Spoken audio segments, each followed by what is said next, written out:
This episode is brought to you by Netflix. Jay Kelly, the new film from Academy Award nominee Noah Baumbach. George Clooney stars as an actor confronting his past and present on a journey of self-discovery, alongside Adam Sandler as his devoted manager. Critics are calling it a declaration of love to the chaotic art of filmmaking, with the Wall Street Journal praising it as a transcendent comedy drama. Jay Kelly is now playing in select theaters and on Netflix December 5th.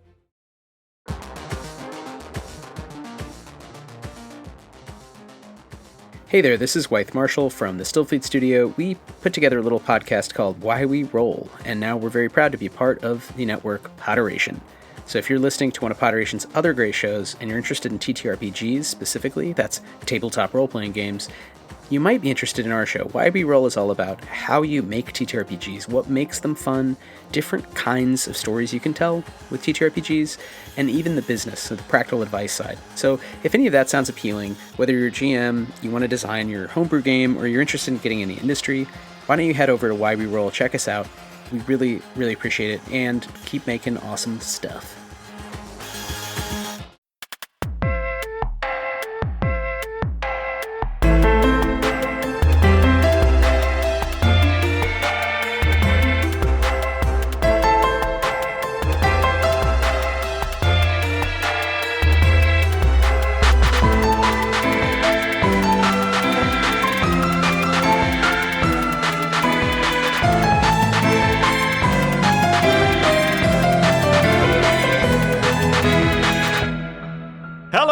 And welcome to Dice of Roll, the Queerest Pathfinder Podcast on a planet where you hear questions like, what are some red flags on a dating profile in Golarion? Ooh. Red flags. You know what? I think right off the bat, okay, I don't believe in this in the real world, but okay. I think on Golarion specifically, not saying what deity you're like aligned with the most is a little scary. For a dating profile, because I don't know, maybe you're a fucking Norgorber follower and you're gonna, I was about to say gaslight the fuck out of me, but I maybe would have swiped on that profile. Okay, well, you know what? No, but like, what if you're seeing, there's this beautiful lady, right? And she's like, wow, what a stunner. She wears like these really, really nice outfits. She's got like, really good makeup, and she seems very intellectual. She seems charismatic, but then she's got a fly emoji in there somewhere, and you're like, okay, could that be an indication that she is a follower of Urgato, the Pale Princess, goddess of undead, cannibalism, and murder? In which case, swipe yes, swipe yes, swipe yes. I don't know if it's swipe left or swipe right. I've been in a committed relationship for nearly a decade. Swipe right. I've never used this website. I'm interested, and swipe left is get the fuck right. I've never used a dating site because I got into a relationship before the age where I would have started using them. Count yourself fucking lucky. Wait. Dating apps suck so bad, and I'm gonna say it. I'm sorry. I hate every gay dating app I've ever been on. Can I tell you guys something? Yep. I'm not surprised. I've literally never told anyone this, and I'm putting it to the podcast for the whole world. Yeah. I downloaded a dating app once. It was Tinder. I downloaded a dating app once, and it was while I was on vacation with my family in Geneva, and I just downloaded the app and I looked at the people on it, and I got too scared, uninstalled it, and then installed, I shit you not, Pokemon Go. That is so insanely fucking funny. Holy shit. Pretty good. I want you. I was more interested in Parasect than the pretty girls. I want you. That's crazy. This would have been, I think, 3 months before we met Dave, so that's even funnier. That's crazy. Oh man. So yeah, that didn't work out. So I guess this is me in my high chair looking down at people who use dating apps and going, if you were a gnome, what would I feel about you? Is that what you're doing? Not really. But I think the religion aspect is, I feel like there's gotta be like, hey, which deity do you propose your services to? And if the answer is like Gorham, you're like, this guy's definitely a Republican, right? On this topic, I have another one. Uh-huh. Proud Chilaxian. Abigail Troon was right. You know. Oh, I don't know that one. I feel like there are certain nations where like you have their flag in their bio, and it's like, like Nidal. Are you sure? What else do you think? Cutely with Geb in your profile. God. Yeah, like they see like a perfectly normal person, and then they've got the Geb app, and you start looking closer, and you're like, oh, those are like stitches. That's a zombie. I feel like Geb would have its own specific app. I think Yeah? so. Yeah. It's more like Grinder, I think. I think they call it Boner. Bone grinder. Oh, I agree. I agree that it should be Boner. Should be Boner. yeah. We're making it official. Okay. I wonder. Okay, I'm trying to think. Like, could it? Okay, imagine you're swiping, and you find a picture of a guy, and like he's got like a dragon's head in his hand and a sword in the other, and he's like posing for the picture. Is that a red flag or a green flag? He's killed a dragon, now he's posing on with it for Tinder. Well, I don't really know. I feel like it kind of, to me, it's just like a fish photo. Yeah, but fish aren't sapient. Yeah, no, what I'm saying is that it depends on the context, because sometimes a fish photo on a guy is a red flag. I see. Is it? Because speaking clearly, as somebody who is attracted to men and has seen men, they're the devil, and not for real. When there is, especially with like a straight dude and they've got like a fish photo, it kind of depends on the energy. Because it's like sometimes if you look at it and they look a little too pleased that they've hurt something, it's like, okay. But if it's just like this is my catch of the day. If they're like it's the difference They're between like pure of somebody soul. that like Mhm. hunts for food and hunts for sport. Yeah. Right. Is this an So, like, adventurer who's proud of protecting people, or is this a guy who went and found a dragon living by themselves and killed them on purpose? mhm. Is this a For the registered gram. Republican? That's Yeah, what I'm fucking basically. saying, bro. Okay, and Literally just speaking did of it for the gram. yeah, exactly. What if he? I feel doing it just for the gram is a little insulting. A dragon's a person, you know. Yeah. Mhm. Okay, Gotta my be next careful about question: guns. In the real world, I think if a picture was a load of guns, you'd be like, swipe left, don't want that. But in Galarian, are gun picks Swipe like a right, green? hot as fuck. Okay, because he's building the guns. At this point, it's as much about the artifice as it is about I love guns. You know? Swipe right, Is that how they say hot it? as fuck. I'm kissing the gun on the first date. Yeah, kiss the tip of the gun, surely. All right, guys, let's stop thinking with our penis. I'm thinking with my big genius brain, actually. Yeah, I believe that one, Ritz. Because, like, okay, as far as guns go in Galarian, they're still relatively new, right? It's true. They're used by pirates. They're used by dwarves. They're used by Asians, and sometimes they're used by swanky detectives. And recently, they're being used by anyone at all from Andoran. That's concerning. I'm scared of the Asians with guns. Aren't you, KK? Are you not scared of the Asians with guns? If it helps, the Asians with guns, most of them are Filipino from my memory. Even better. You know what? They can live their best life. They're fighting corruption right now. Yeah, literally. Because we're Filipino. We're shooting bad guys. Sorry, none of you can make this joke except for KK. I was like, I can't play into this bit at all. I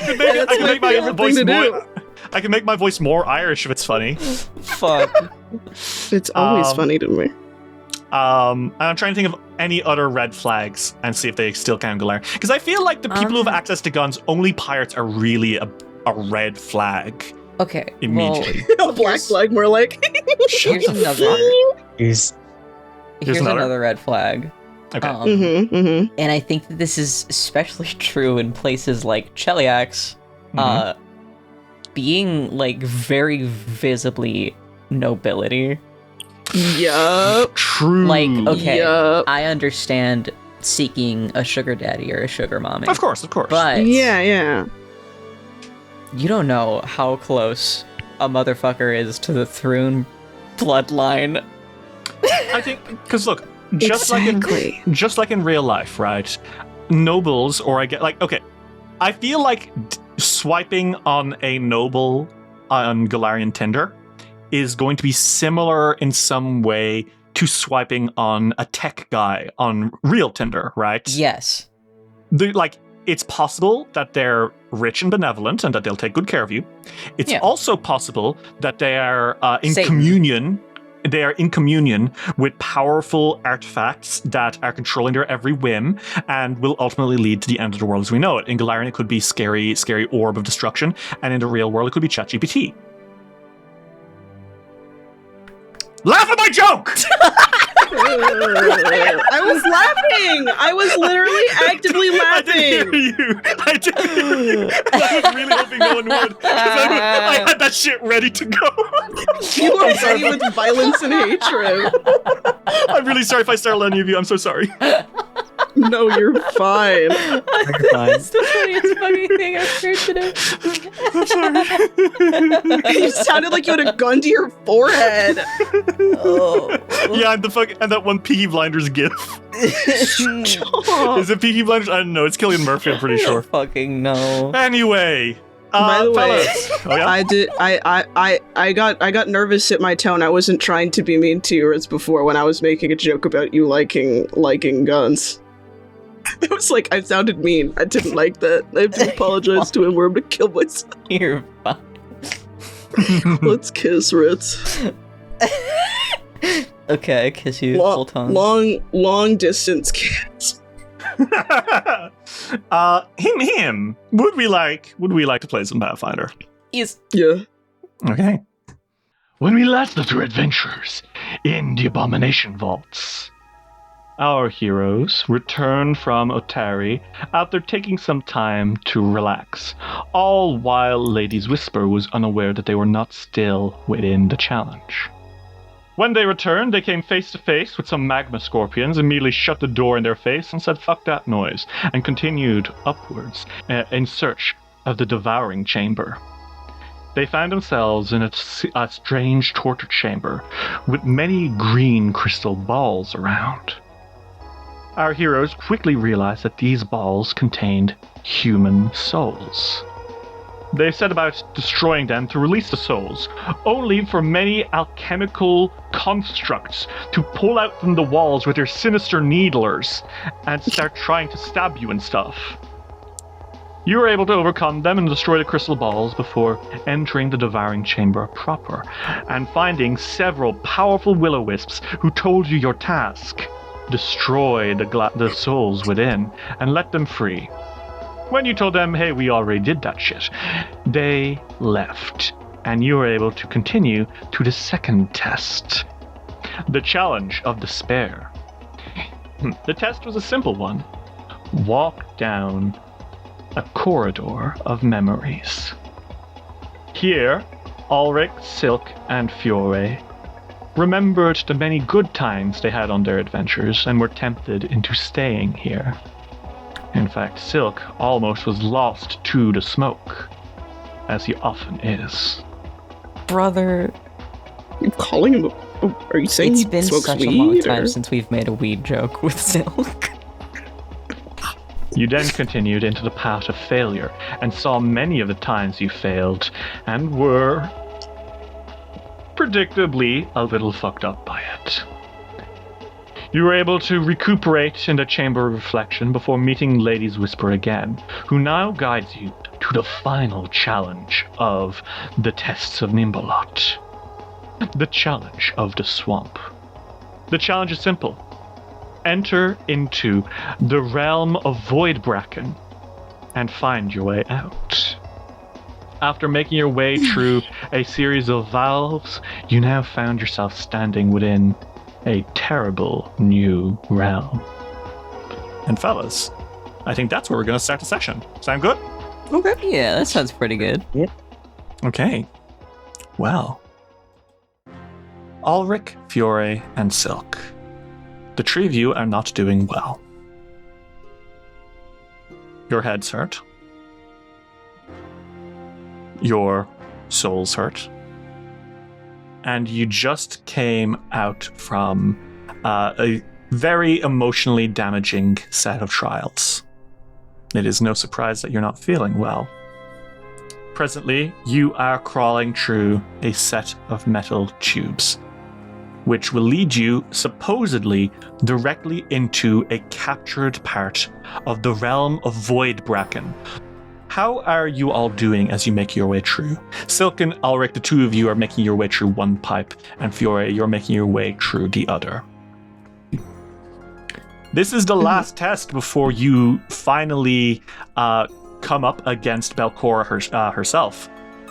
Your journey is well and truly coming towards its end. This will likely be some of the final combats you have to do in the Abomination Vaults. How does that make you feel? I think Silk has been pretty transparent about how much he doesn't fucking like being down here a lot of the times. But I think that he might miss it a little bit when they're out, but he won't miss disgusting, dank fucking rooms, that's for sure. He's ready to also, put an end to all of this. Not a surprise, all things considered. It hasn't exactly been pleasant. I think Fiore feels kind of weird about it. Because Fiore likes dungeons conceptually, and regardless, he's basically explored all available ones in Otari other than this one, and this is the biggest one that he's ever come across by a fucking long shot. And it's weird to almost be done with a task that felt endless. He's both excited to be able to actually finally stop Belcorra and help people that he's wanted to help for a long time, and sad that there won't be any new giant there won't be any new big reveals of the way that specifically finding out that there was a city, and now there's a friendly city underground that he didn't know about until fucking a couple weeks ago. Stuff like that. He's sad that those are that it's not going to be and then another thing, because he is aware that this dungeon is an anomaly. But he is glad that he's glad that they're about to finish helping people, and I think he will be a little relieved to go back to his actual daily life, which is help people across the street generally. Do groceries for old ladies. Help kids with homework. Remember when we opened up this campaign and it was Fiore putting up an old lady's laundry, and now you're about to enter into the divine realm of Nhimbaloth? And do you want to know the funniest part about all that? He's still helping old ladies with their laundry on the daily. Anytime they're not going into the dungeon, he's doing that. And then, lastly, how is Ulrich feeling about all this? You have had a special reason to want this to be over, especially, huh? Oh, do they really? Yes, they do. The want for this to seeing the end of the tunnel definitely feels good. Ulrich wants this shit done so fucking badly. You know how sometimes when you feel when you read or watch something and you definitely know that's not how it really goes. Ulrich has read so many stories about adventuring and being a hero, and knew that some of those stories were likely not all true. But now the fact that he's living it himself, it's now I understand why some of these things were left out of the story. Yeah. He's happy that this can finally all be over, mainly because of the curse that is rocking him right now. A little sad that that there is an end to the adventure. Well, he's of two minds about it, because yes, there is the sadness of like, oh, there's no adventure after this. Like, there's not going to be anything else probably for around Otari that's going to be like this. But at the same time, relief that there's probably not going to be anything around Otari like this. He does not like this place. He thinks this place is gross and bad and does not want to enter here ever again for the rest of his life if he can help it. Fair. So that's where he's at. Well, as the three of you are ruminating on these thoughts and you pull true, you find yourselves entering a new area. Oh my god. So these pipes leading that you've been crawling through, the ones that Lady's Whisper said lol crawl through these, they go about 25 feet before they end with a drop 15 feet above the area that you are above right now. And that drop, Ulrich, you're in front, and Fiore, you're in front, Silk, you're behind Ulrich, is into a reeking swamp muck. And when you look up, there is no cave ceiling. This does not look like it was in the dungeon at all. It fully looks like you are on an alien world. And the sky is full of eyeballs. Eyeballs which, Ulrich, you recognize. The dead world of Voidbracken. Hey guys, what do you do? I think Ulrich, seeing everything, just stop a little bit, sees the eyes, and just hangs his head enough to where it thunks onto the metal of the tube that they're in. It's fantastic. You okay? I just saw the ceiling. Did you see the ceiling? He looks up and he makes a face and he goes, "Oh God, I'm so sorry." Fine. It's fine. We'll be fine. So you're still behind Ulrich, so you can't see what's happening, but you can see Ulrich isn't happy about it. Oh, darling. We'll make it through. He's like held onto Ulrich's clothes. Ulrich turns back as much as he can, gives Silk a partially reassuring nod. He still looks a little nervous, but... Actually, did we discuss, did Ulrich put his hood down at all in the last session? Yeah, Ulrich had pulled his hood down because he was fucking sad. It would be pulled it up. Yeah. Well, I think it's at least enough to where his face is shown, so Silk can still see his face, but yeah, it's still a little bit up. God, he wants to fucking kill himself. But I think eventually, after Ulrich is done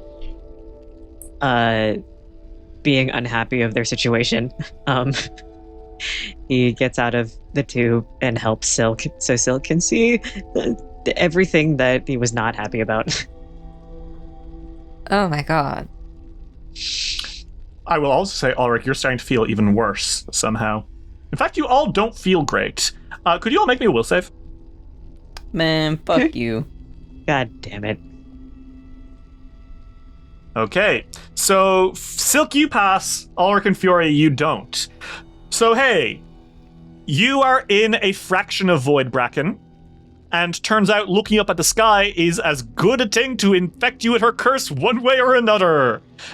Fiore, you now also have Nhimbaloth's curse, and because this is the first time you've got it, this is her minor curse. The briefest of encounters with dread Nhimbaloth's presence is enough to affect the health of the unwary. You have a harder time sleeping. Okay. Which is what Ulrich originally had. Ulrich. Hey, Ulrich. So you've been at stage 2 for a hot minute, huh? So hit me. What is it? Curse 1 is the wind her voice. Curse 2 is the wisp her eye. And Ulrich, you now have your lot to die. Oh. So close to the unspeakable horror of Nhimbaloth's realm, you feel your very soul being torn apart. You have difficulty distinguishing friend from foe, reason from madness, and life from death. So the way that this works is Ulrich, some stuff is going to happen, and you're going to start seeing it. But more importantly, you feel really, really, really ill at ease here. Yeah. And I guess we'll find out what happens. Okay, sick. I love it. But let me describe your surroundings as you slowly trickle your way in here. This massive cavern is a thick swamp, moist and stinking. 7 rusted metal boxes are just visible within the dense reeds of the swamp. The south end of the cavern is a rounded metal dam that slid upward so only a constant trickle of water dribbles from its top near the ceiling. Ancient gears on either side of the dam appear to lower it, though streaks of rust show they haven't been moved in quite some time. At the lower north end of the cavern, the swamp's water drains into a murky, flooded room. Also, that smell is bad. Like, really bad. Like, actually, lol, that's another save for everyone. Man, fuck Is you. it the same one? Or is it a different? No, I already did it. Critical success for Fiore, success for Silk. Ulrich, I'm so fucking sorry. You don't feel great. You don't feel great at all. You are sickened too, and you can't reduce your sickened condition while in the swamp. Oh my god. Okay, so I can't even use... Wait, do I even have any spells for this? No, wait, it's while I'm in the... Okay, yeah, okay. Yeah, this very realm is making you gag. And hey, everyone else, I'll see you again in 10 minutes. Brother? This is a bad place. This Yeah, is fair. the dead homeworld of Nhimbaloth, or at least a portion of it stolen and put it on into Galarian. How the hell are you doing? Can I change my earlier reaction to, instead of Ulrich being like, oh yeah, there's no adventure to be had about this, there's not going to be another adventure. He's fine. He's fine with this being over. He's totally fine with this being over. He wants all of this to be done now. He's sick of it. He's fucking sick of it, dude. I Wow. don't blame him. So, Fucking like I blows. said, Evil Swamp. There are 7 rusted metal boxes just visible within the dense reeds of the swamp. The south end of the cavern, it is a dam where water is only gently trickling through and out of it. And the north end of the cavern seems to be where water is coming from. Mm-hmm. You just have to figure out how to escape this place. That is the test. It's an escape room, guys. You guys love escape rooms. In real life. Yay. Aren't actively harming me because there's nothing to actively harm you in an escape room. Silk's gonna carefully step up to the... Yes. Oh, I should... One last thing. You said steps. Ritz, I'm so sorry. This is going to be so sad for Silk. That water is waist high. Okay, yeah, that's a fucking important detail for Silk. I'd like to imagine that you haven't quite gotten into the water yet. You're like kind of dangling down, and then as soon as you get down, this is when this realization happens of, oh, that is deep. His legs are dangling down. Yeah. Okay. Scale of 1 to 10. How dirty does this water look? It is the grodiest, dirtiest, nastiest water you've ever seen. I do think Ulrich would probably is trying to like help Silk down from the thing though. God, you should have told me this earlier because I'm not kidding. It hasn't come up in a while. Silk truly is a full-blown germaphobe, and he is having a fucking panic attack about this. Oh, This is his worst fucking nightmare. And he's like looking down at that water, not even knowing how deep it is, hyperventilating a little bit, and his like hands are shaking. It's bad. This is disgusting. Hold on. Does he have any spells he could use for this? Levitate only lasts 5 minutes. Fuck. Oh god. Fiore goes, okay, I hate to, he's dangling, he's like, do you, if we get into combat, it's not gonna be simple, and you might have to get off of my shoulders, but do you want to, like, sit on my shoulders? I'm pretty strong, I'd say. I think I can hold a fully grown man on my shoulders without an issue. I'm gonna have to get in it anyways, aren't I? You might have to, yes. 1 second. Silk, he's going to clip his skirt off, and he's gonna put it in his bag. It's a hard maneuver he's doing before he drops down into this. I think Fiore is dead ass walked under him and is like, I'm gonna hold you up for a second. Thank you. He's like making really frustrated noises doing this, and he gets his bag back on himself, and he breathes really shakily, and he's like, Okay, help me down. Okay, I'm lowering you right now, and he goes slowly because he doesn't want to shock him. He's like, okay. As he gets into the water, he just. It's warm. It's warm and stinky. Oh, I see you're making a will save. That's a 30. The DC for this level is 27, if that makes any implication, but you add 5 if it's hard or very hard. Okay. You add 10. Would you consider a serious phobia to be hard or very hard? Is it Rin level of serious where it's like even thinking about it makes me puke? Yes. Oh, then that's hard. That's a critical fail then. Sorry, man. Silk gags. He literally will gag if he thinks about something gross. Okay, so yeah, he doesn't pass. He looks unwell, and he's jittery, and he is not going to be able to focus well on these. Even if he rolls well, like, I'll take that, because he's going to be looking at these boxes, but know that this is a fucking Herculean task. That's So this is difficult terrain, everyone, which is why all that to say this is difficult terrain.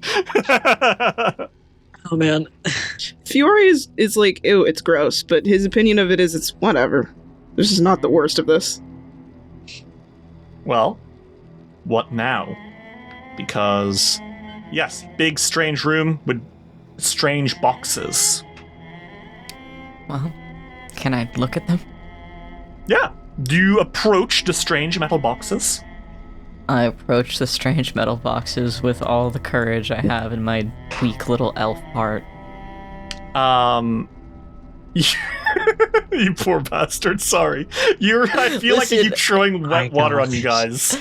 Okay, this is something I impose upon myself because I think that it's important that characters have realistic traits like this. Mm-hmm. Yes. So as you get down from the pipes, right next to the pipes, there are 2 of those metal boxes. There's more deeper into the room. Mm-hmm. You also spot 3 rusted metal pipes running just beneath the water and weeds. And they connect to these rusty metal boxes, seem to be part of a control system to lower the dam. Oh my god. And you can all roll a crafting, thievery, or engineering lore check. I guess Fiore, I'd allow you to roll dungeon lore to see what you can figure out about them. Thank you. Engineering is crazy. Ulrich and Fiore, you both realize that, yeah, these boxes, each of them seems to have a valve turned sideways, pointing east to west. Looks like these are the off positions of each box. You just have to turn each of them on so that you can open the dam to the south, right? Mm-hmm. And they would appear to be connected to controls way off to the north. Okay? Alright. Silk, you realize none of this is worth it. Fuck Belcorra. Fuck Otari. Fuck Absalom. Fuck the Isle of Kordos. This is disgusting. How did you ever let yourself get here? Silk thinks to himself he should have stayed at the College of Mysteries. Yeah, none of this was worth it. Nothing was worth it. Why are you here? You want to die. That's what you realize on your nat 1. Are you kidding me? So the most funny. timely nat 1 in existence. That's hilarious. Silk has, like, he's not being too dramatic about it because he's mostly freaking out. There are tears down his face. We just have to find the mechanism and then it will be fine, right? I guess? Okay.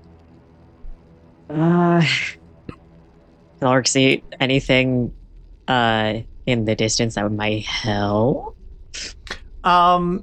So you definitely know you should probably turn each of these boxes off or on.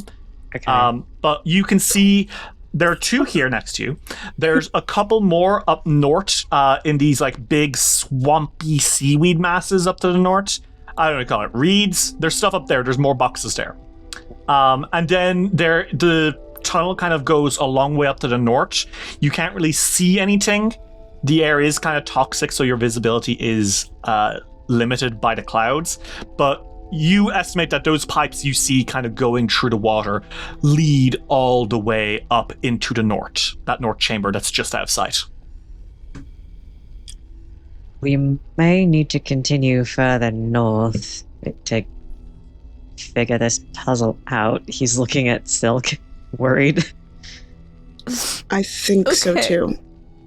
Hey, you look hurt. Let me heal you really quickly. Oh yeah. I And took a lot of damage. Let's help you. And he's gonna cast Lay on Hands, which will at the very least feel nice. Yeah, you feel a warm, sunny feeling passing over you. And you know what? Maybe you won't kill yourself yet. Yes. So soon. There are small pleasures in life.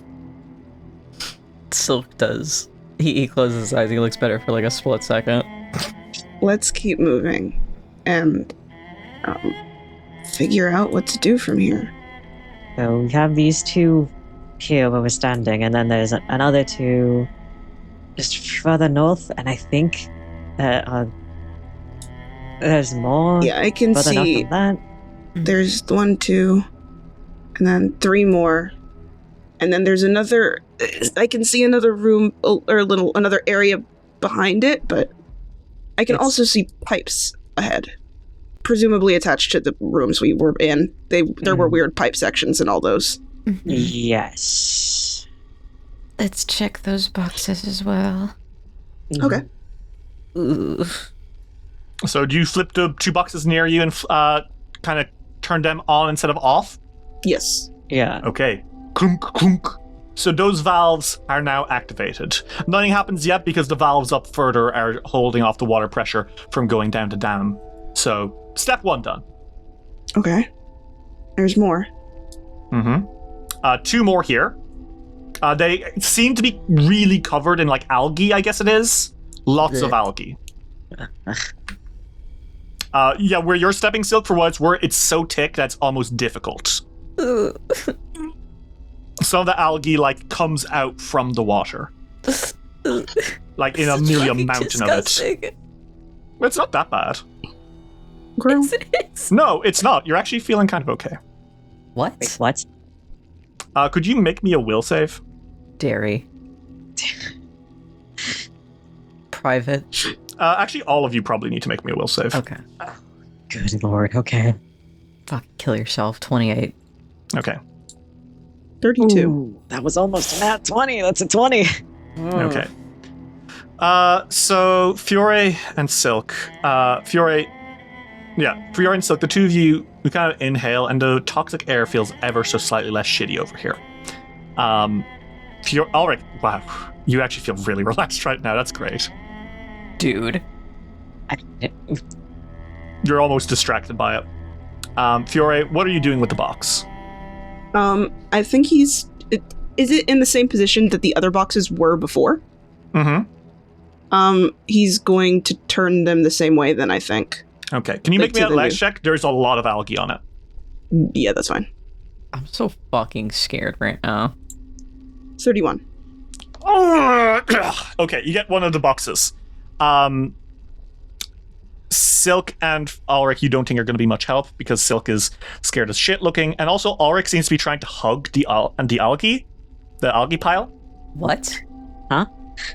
Fury's like, hey, Ulrich? Ulrich doesn't say anything because he's just like nuzzling his fucking face into the algae. Ulrich. What the fuck are you doing? Galarian to Ulrich. I guess hands up in this situation. I'm not controlling it right now. Algae I think he good. pokes him. He goes, hey. The algae pile shudders when you poke Ulrich. Okay. Well, he turns to the algae pile. He's like, "You stop, and you listen to me." Okay, I'm allowing you to make your pitch. I'm allowing you to make your pitch. He's like trying to snap his fingers in front of Ulrich's face. He's like, "Hello, we're here, and the algae pile is not your friend." But you misunderstand that Ulrich love algae. Anyway, so the algae stands up. Dude, and I regret to inform you. I really regret to inform you that, Silk, when I said, wow, you're really standing on a difficult part, you were standing on the stomach of the doldrums heap. Oh. Can I just shoot myself in the head? And as it's sitting up and Ulrich is just hugging its knee, basically, I've really, really, really bad news. Yeah? What? It's not one doldrums heap. It's true. Dude! Everyone roll initiative. I don't want to be your friend anymore. Everyone, you are now facing. Essentially, what happens is you see 3 fucking mountains of algae standing up with glowing red eyes coming from their weird shaggy faces. I want you to imagine, what if Tangela Pokemon was mixed with Bigfoot? Oh.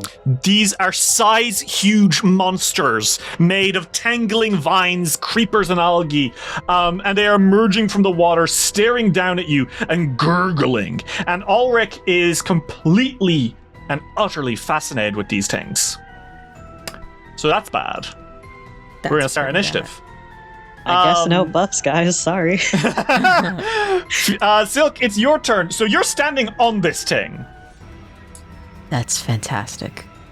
What do you do? God, I'd love to not be doing that. There is nothing in this world or the next or the one before it that Silk wants more than to get the fuck away from this thing and be just rid of any thought or even anything similar to this situation. Silk? Jesus Christ. Is algae flammable? It might be. You know. It might be. Oh, there's gas in here, though. You worried too much about gas. Don't worry about gas. Gas is very rarely an explosive. Oh, okay, fireball. Now, in a swamp, maybe that's bad advice in a swamp because methane gas, but in here, I think Silk knows that magic gas generally won't be just I explode immediately. Yeah. So it's gonna be... I'm gonna not catch myself in this. I'm gonna try to. I think if I do it right here, I can't really see below me, but... That's everyone! Yeah, I'll hit everyone except you! That's great! Hooray! Well, they all need to make reflex saves. And hey, yes. Great news! These giant fuckers are not necessarily going to be very good at dodging because they're giant squirmy pods of algae. It's the first ones. I rolled twice for some reason. Cool. So that is a success, and a failure. Damn. Let's go with the last ones, actually. Fuck it. That's 3 failures! None of them are able to dodge your cool fireball. So roll me that damage. Gladly. That's going to be 20 damage to each of them. To all of them. Very nice. Silk, you blast into them all, and you definitely hit them, and they aren't ripped to shreds, which is a little worrying. You don't think they're resistant, you just think maybe these guys are very tanky. Yeah. Yay! You have 1 action left. What do you do? I crash down into Ulrich. Oh, do you want to try shoulder charge Ulrich out of the way of this thing? Yeah, but it's more like Silk is I don't want to say foxy lunging, but in animes when like a very cute girl is lunging towards somebody. Mm-hmm. She's got an X face. Yes, Yep. I know the exact vibe. It's that, and he's crying, and he fucking jumps on Ulrich to get him off of this thing. He's very freaked out that he's showing love and affection to a fucking pile of algae. But what Silk doesn't realize is that algae good. No, not for me. What? But you have to understand, Ritz, that algae good and friendly and warm. Fuck yourself. So This is not my Ulrich. This is not my Ulrich. do you want to make me? You know what? This is going to be really funny. I don't think Ulrich is trained in athletics. No. So not I at all. think what I will let you do, Silk, is I will let you make an athletics check against Ulrich's athletics DC. Oh, that's gonna be funny. It's gonna be fucking hilarious. Your +0 athletics. Ulrich has untrained improvisation, so this is going to be actually a little tricky, but I get, hey, fuck it. Shit happens. Let's see. He's also off guard, so he's going to have a -2 to some stuff. I'll fuck it. You know what? The DC is 15. How about that? DC Okay. 15. Please, God. Let's see. Fuck. So that's a 5. Should I use a hero point? That's your choice. It's your choice. For the romance, would you use a hero point? For romance, I'll use a hero point. That's 19. +10. That's a 19. Silk! You lunge off this thing, tears in your eyes, and grab at Ulrich, shoving him away. And because Ulrich is currently fascinated, what I'm going to do is that I'm going to give Ulrich a new save against his fascination as you try yanking him away. Okay. So, Ulrich, would you make me a new will save against whatever the hell this thing is doing to your head? A performer's heart comes into this, but 26. Performance heart comes into it? I don't think so, because it's not automatically putting it in. I don't think. Okay. Let me... What does performance heart click into usually? Proficiency rank for will saves increases to master when you roll 6 out. Okay, yeah, that's when I roll a success, I get a crit success, Okay. that's it. Great news, Ulrich. That's a success. Plus, performance heart means you crit succeed, meaning you will no longer be fascinated by any of these things' weird spores.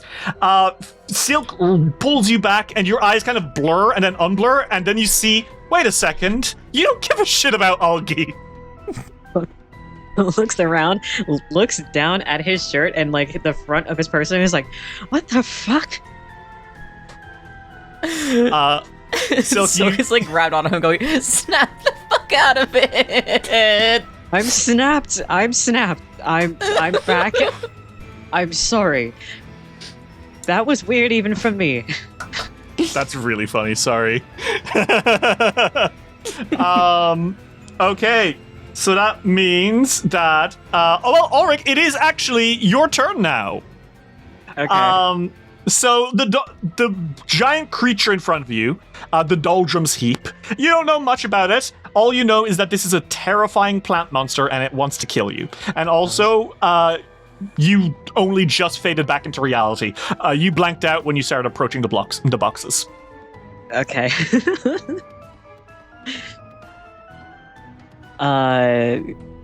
What role would it be to figure these guys out? I'm assuming, can I roll nature or bardic? Nature, absolutely. This thing is a plant. I'm a master at nature. Okay. Line roll, there we go. Okay. Yes, this is a doldrums heap. Specifically, it is part of a family of creatures called a sargassum heap. Sargassum being a type of algae, right? Mm-hmm.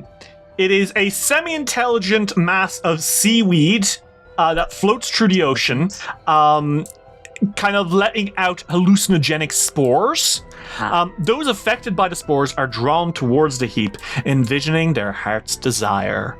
This might be a lost loved one, a child in need of help, an enchanting mermaid, dry land, so on and so forth. For you, whatever you saw there, it wasn't algae you were seeing, it was what you needed most, and you loved it very much.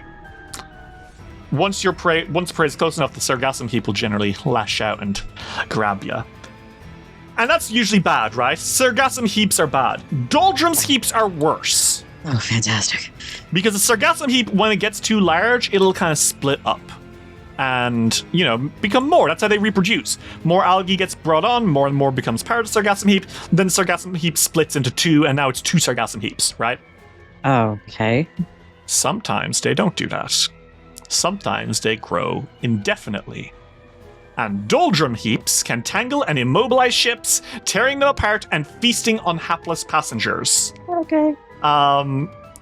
So what you know about them and what they can do is you know that they have very powerful mirage spores. It is constantly producing a field of hallucinogenic spores that causes those affected by it to see whatever they desire most. People who enter the area have to make a save or become fascinated and off guard, and it can start eating people that it has, hallucinated.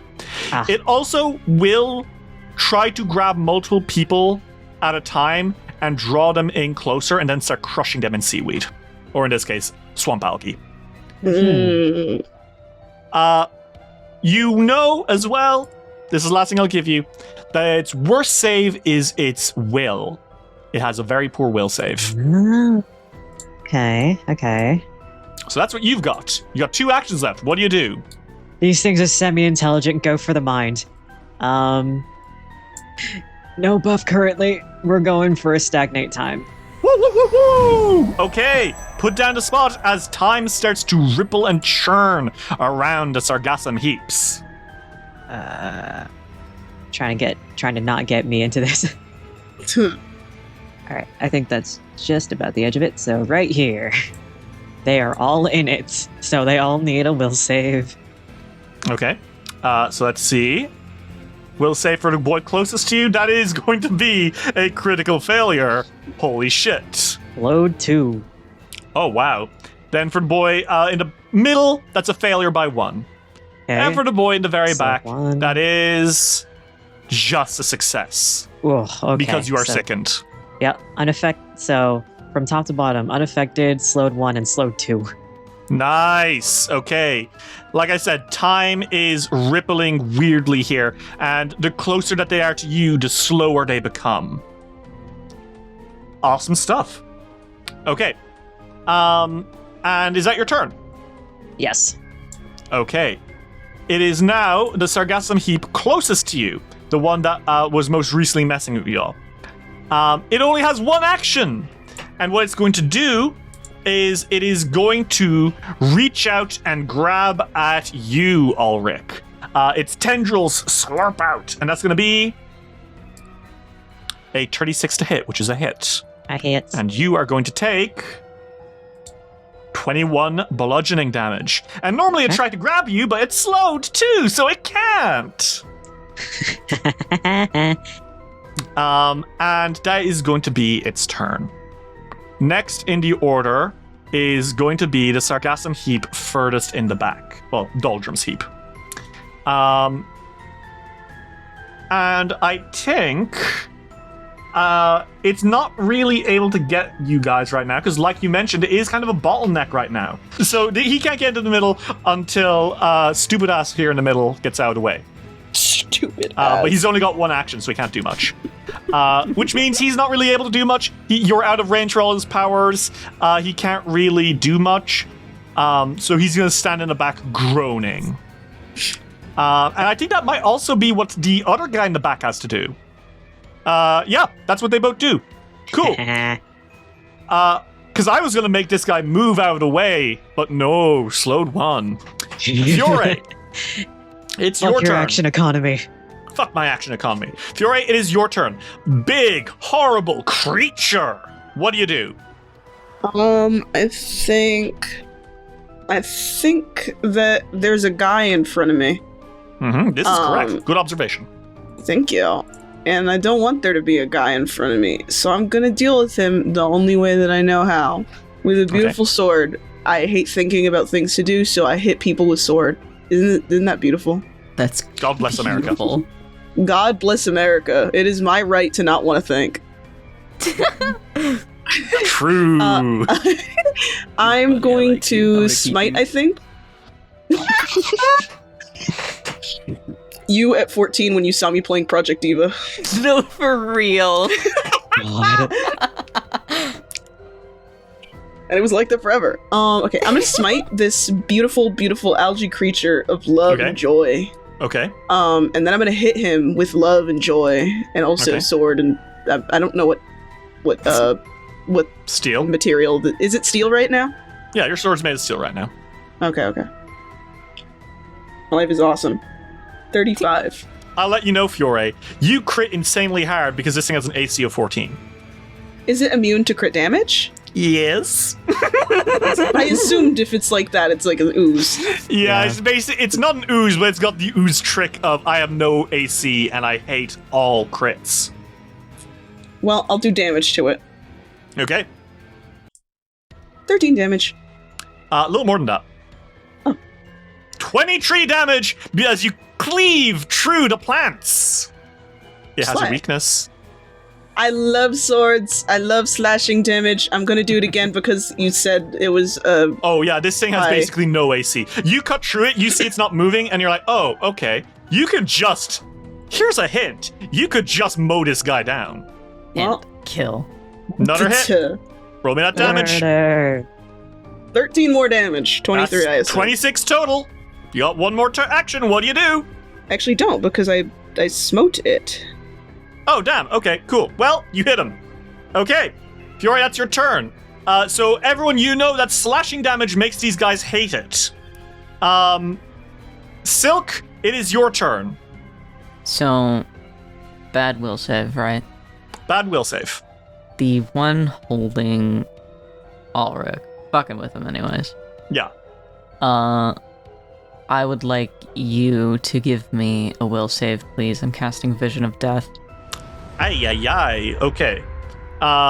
So it's immune to critical hits, not to critical... Oh! Funny you bring that up, Derry, as you roll a 14 against my DC 30 spell.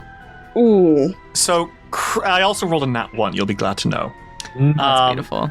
So that is, it's immune to critical hits, it's not immune to critical damage. So let me tell you what happens. Yeah, what happens here? What happens is that it's going to take double of 26, it's frightened 4, and it is fleeing for as long as it's frightened. So that's 52 damage, and it is frightened 4, and on its turn it's going to get the fuck out of here. Yes, it is. Okay, cool, awesome. So it's basically gone for 4 turns. Yeah, pretty much. Awesome. Okay. How do you get into its head? What do you do here, man? I think that it's just screams of threats to let Ulrich the fuck go that squirm around this thing's head. And I think you guys can hear it a little bit. Oh, God. And it's like a Silk just full on screaming, get off him, get off him, get off him, get off him. Okay. This startles the hell out of the Doldrums Heap. This startles the hell out of the Doldrums Heap, who has never been screamed at like this. It's very rarely met mortals. Mostly it just kills and eats other swamp monsters. You scare the hell out of it, and it kind of splurbles and starts charging away. It's not going to be able to do that until after Ulrich's turn, but yeah. Still, you have 1 action left. What now? It's like amplified. He's like a banshee. Yeah. Silk. Well, I'm gonna take out my gun. Is what I'm gonna do. And that's my turn. Okay. Ulrich, it is your turn. You can see this thing is getting ready to run, and it'll basically be out of your way for 4 turns. You can hit him beforehand if you want. But, that's what you're dealing with. Okay. Still slowed, so Ulrich is...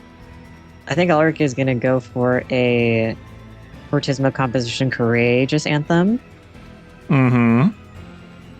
That's a 34. A 34? Yes, that'll absolutely work. Okay. Not a crit, but it's high enough.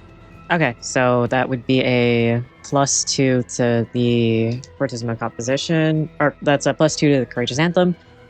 So that means +2 on attack rolls, damage rolls, and saves against fear effects. Nice. Okay. So give that to everyone around you, right? Yes. Awesome. Hop, hop, and hop. You all feel a lot braver and a lot more ready to kill. I like when you do that. What? Hop, hop, hop? No, you do the hop, hop. Yeah. I think it's funny. Then That was all one action. Second action, you said that there is one that's... Oh wait, that's for communication. I don't think this thing talks, really. Yeah, they didn't talk too much. Okay. Actually, I don't think they have a language at all. Wow, alright. So that makes it even funnier that Silk did that, because what this thing heard was basically... Yeah. It's like, oh god. It's just the initial panic when someone's yelling in your direction or at you. It's just like, It's like, yeah, I get it, man. I get out of here too. Yeah. Then I think Ulrich is just gonna take this round to buff. It's gonna be, my actions, there you are. Harmonize with a rallying. So the rallying is just gonna be a regular +1. And then that's Ulrich's turn. Okay, awesome. Ulrich, as you play your music, you see that the doldrums are reacting pretty poorly. Rather, the one in front, definitely. Already startled by Silk's magic, it is immediately going to push past all of you and then get the hell out of here. Well, no, it's not, actually. Oh my god. Lose the path. Well, with its +9 will save. Oh. Yeah. Oh, well, 19, I guess. So 28. Oh, that's sweet. That is the... Hey! Good for him! Good for him! Freaked out so much, didn't even care about losing. He's like, he's not going anywhere in particular, he's just getting out. He moves with his entire speed, 40-foot move speed. He just moves to the south, where he is cowering and clutching his head. That's his turn. Unfortunately, it is now to other Doldrum's turn. This one here moves this way, so that he's not going to give the other one space to go. And he's immediately going to strike at you, Ulrich. This will be his... Oh, he has to make a will save, right? Because he's still in the area? Yeah, still in the area. They're both still in the area. Okay, so that's going to be... Ooh, that's a crit fail, right? That's a crit fail. Slowed 2. Cool, he moves towards you. That's his action. That's so fucking funny. The other one also is moving towards you. And he also has to make a will save. Yep. And that's going to be a 28, just a success. So he's... Nothing happens, right? He's no longer slowed? No, he hasn't been slowed at all. It's hilarious because the one that succeeded was in the back, so... Yeah. Couldn't well... really do much, but now we can do much. Okay, cool. Well, now he's going to start beating you guys up. He's going to go for Fiore. He goes with a Tendril Strike, and Fiore, that's going to be a 26, which is a miss. And then he's going to go for a grab against you, Fiore. Okay. And that's going to be a 31. Does a 31 hit? Your Against my DC? AC? Oh, my fortitude DC. It'd be 22 plus 10 is 32. So no, it doesn't. Okay.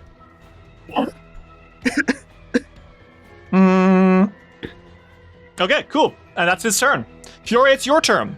So the guy you were smiting has run the hell away and is crying and whimpering in the corner, clutching his head because Silk scared the hell out of him. There are 2 other much bigger and scarier guys next to you. You know you're basically going to hit every single one of these hits. Okay, well, I think he's gonna smite this one now. This one directly in front of him. Just because, you know, he's aware that his hits are not going to hit as hard as he wants. So I think that the little bit of extra damage will help. And also the other one ran away, so it's not like he could do anything about that. Mm-hmm. And then he's gonna attack. And he's gonna attack again. Oh my god, I rolled a 19 anyways. Okay, that's a hit. It's a crit, but you don't do crit damage. 20 damage. A little more than that. 30 damage to him, very nice. Awesome. 29. Another crit, roll me that damage. 21. That's 31 damage for a total of 61 damage so far. Silk, your turn, round 3. Jesus Christ, they're so big and swampy. Disgusting. These creatures should not fucking exist. I am going to hand to the apprentice. 14 damage. 14 damage to this dude? Yes. Okay, very nice. Mr. Seen Better Days. You shoot him in the swamp. Like a... Yeah, exactly what you think I mean. I shoot him. What are they called again? Doldrum's Heap. I shoot him like a doldrum's heap in the swamps. That's such a fucking inside joke. It can't go in the podcast. No one knows about my shooting dogs in the street joke. Leave it in so they can be confused. Oh, dear viewer, dear listeners, for many years, anytime I was saying something was killed needlessly, I would say it was shot like a dog in the street. And only after maybe 5 years of our friendship did Ritz ask, Derry, what the fuck are you talking about? And I was like, what do you mean? That's a common saying. And it turns out it's not a common saying. Nobody ever says that. Who the fuck says shot like a dog in the street? Whatever, man. It's my favorite thing to say. You're so mean to me every day. So funny, Derry. It's so funny. You've 2 actions left, man.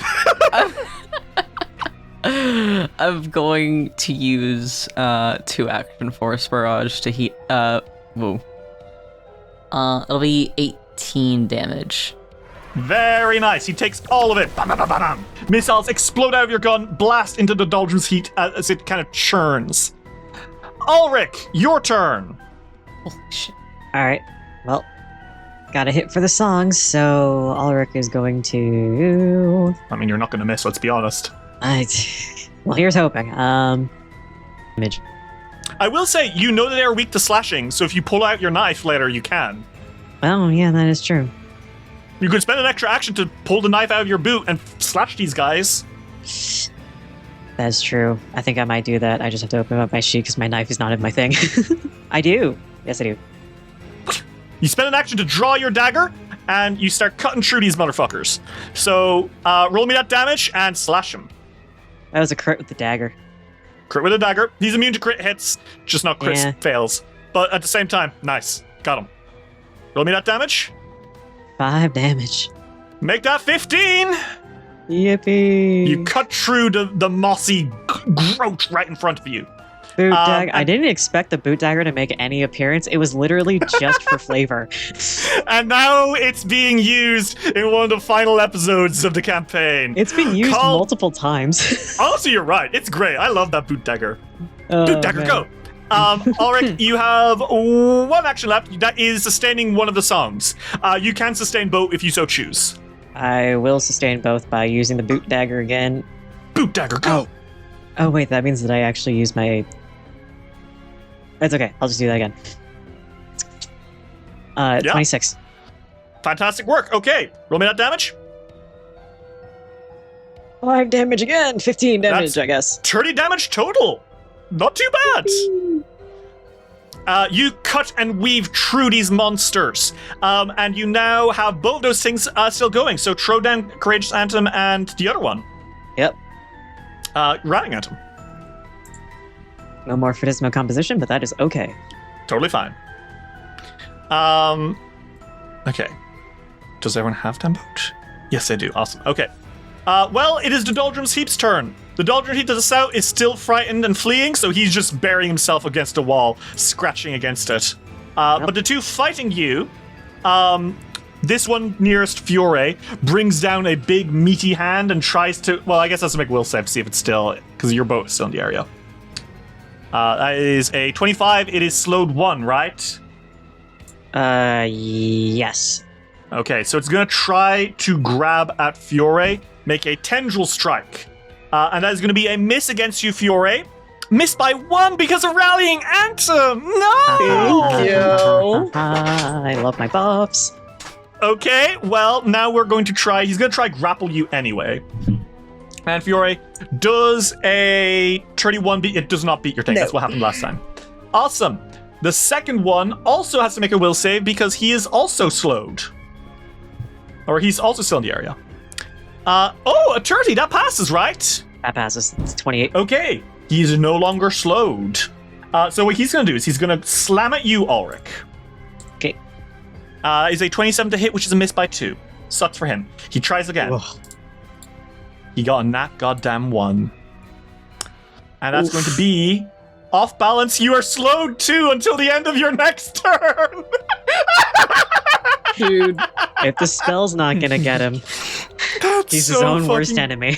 Yeah, he slams forward and kind of stumbles and falls under the water and has to right himself. That's what's happening. Fury, it's your turn. Your sword's empowered. What do you do? You put your smite back up. Oh, thank you. So he did attack still. I'm going to use 3 fucking actions to attack because I feel like that's safe in this particular case. Yeah, this is one of the rare times where Marshall gets to go, finally, I can go all out. You want to roll a 5 and get a crit. 20. That's 30 damage total. He's not liking this. 25 to hit. Still a crit. 16 damage. 26 damage total. You're really wearing him down now. Oh my god. 28. That's 3 crits in a row. None of these are actually doing crit damage, but they feel nice to get. You are cleaving and cutting through the swampy mass. That's for another 26 damage, meaning you have done 82 damage in 1 turn. Yep. And all I had to do was go... Silk, it is your turn. These 2 guys, they're basically just HP sponges. I will let you know, if they manage to land a hit, they will do some horrible things. Thankfully, Ulrich is keeping you all safe. What do you do now? Thank God for Ulrich. Now, if I were to cast Chain Lightning, could I hit the motherfucker all the way over here? The range is 500. What? Oh my god. Oh wait, no, it's within 30 feet of each other. Never mind. Okay. You could only hit these 2, but still. Could be nice. Still. Could be fun. Could be nice. It's 8d12 electricity. It could be fun. Could be fun. Could be fun. Could be true to my heart. I want to start with the barely hurt one. Okay. Okay. That's going to be a reflex save from it. Okay. That's a 22. That is a failure. Failure. That's going to be 52 damage. What? Oh, that's a failure? Oh my god. Yeah. I look nervously at my little guy. Okay. Okay, and now it goes into this guy. Right? Uh-huh. Needs to make a reflex save. Okay. Another 22. That's another failure. And that's 55 damage. Fucking hell. Yeah, this guy's barely holding on. Another good few hits on him and he's dead. He's like, you see that you've cinched him, you've cut him to pieces. You're starting to see, like, gaps in his body. Another few hits and he'll just be dispersed completely. Oh, yeah. I'll just shoot him. My last action. Man. So that was a nat time to roll 20. a nat 20. You know what? Because it's a nat 20, I'll allow you to... You'll trigger your fatal dice. Because you have fatal D10 here. That's so true. roll me that critical. It'll be a little less than the total critical damage, but you know. That's fine. However much less than 34. That'll be 20 damage total. 20 damage. Silk, Yeah. how do you destroy the Doldrum's heap? With all the hatred in my fucking heart, brother. There's not a lick of sympathy. You know, Silk is he's not the best person, but he's still a person. He has morals. He feels bad for the loss of life. Oh my god, these things can rot in hell. They didn't deserve to exist in the first place. There is a blast of energy and... Oh, sorry. By energy, I mean a gun. Gunpowder shoots through this land as never-known firearms, and the Doldrum's heap splatters into algae that dissolves into the water around you. Shot like a Doldrum's heap in a swamp. In the street. In the swamp. And Ulrich, it is now your turn. Gosh, what do you do? He's gay for like a split second. He fucking loves his boyfriend. And then... Dude, that's adorable. Sorry. And then slashes a motherfucker. Okay, go Oh, I super was almost slash a there. motherfucker. 21. Still a hit. Roll me that damage. 15 damage again. 15 damage. Let's hear it for 15. You cut him. 2 more actions. What do you do? Cut. Love cutting a bitch. That's another hit. Roll me that damage. 19 damage. Wow. Nice. Okay. Do I dare go for the third hit? You'll definitely hit again. All right, sick. 15. That's a hit. 19 damage again. Okay, very nice. You slash. Your music is still up. The doldrum heap is churning. I will say, as the doldrum heap's turns start, that doldrum's heap down to the very south, I think what happens is it just gets out of there. You see it dissolve into the water and it's gone. I think it's fleeing deeper into the swamp elsewhere. It's probably, you feel like a massive movement pushing past you at some point, but it's just going deeper somewhere that you can't see. Okay. I mean, there's only one of these bad boys left. And it is the doldrum's heap's turn. It has to make a will save to see if it's affected by this terrible time stuff. It got a 25, so I think that's a crit failure. And it gets one failure. action. That's a failure. Oh, just a regular failure. Awesome. Yeah, it's the DC's 28. Okay, yeah. What? No, then it is a crit failure. Oh, wait, what? Am I doing my math wrong? 28 minus 10 is 18. Oh, I thought you said 25. Okay. No, he got a 15. He's bad at this. Okay, I thought you said 25. He gets one action. These guys, I just want you to know, doldrums heaps have some very scary abilities, but they have not succeeded once because of how strong you guys are. Listen, you said will save, and I was like, oh, I have shit for that, finally. He throws one punch. He gets a goddamn nat 1. Oh, shit. Tiring attack, you're fatigued. Fuck it all. His AC is even lower. Fuck it all. And dare I say, fuck it all. Fury, it's your turn. I don't even think you need to smite this guy. I think you might get more damage just out of killing him with a sword. Yeah, I think he's gonna hit him with sword. Sorry. I like that this fight has just been, I hit him. We almost sound like a D&D podcast right now. Stop it! And yet, so true. 37. That's a hit. Roll me that damage. 15. 25 damage total. Go again. 30. That's a hit. Roll me that damage. 16. 26 damage. Dude, it is just like Critical Role. Stop. 24. That's another hit. Roll me that damage.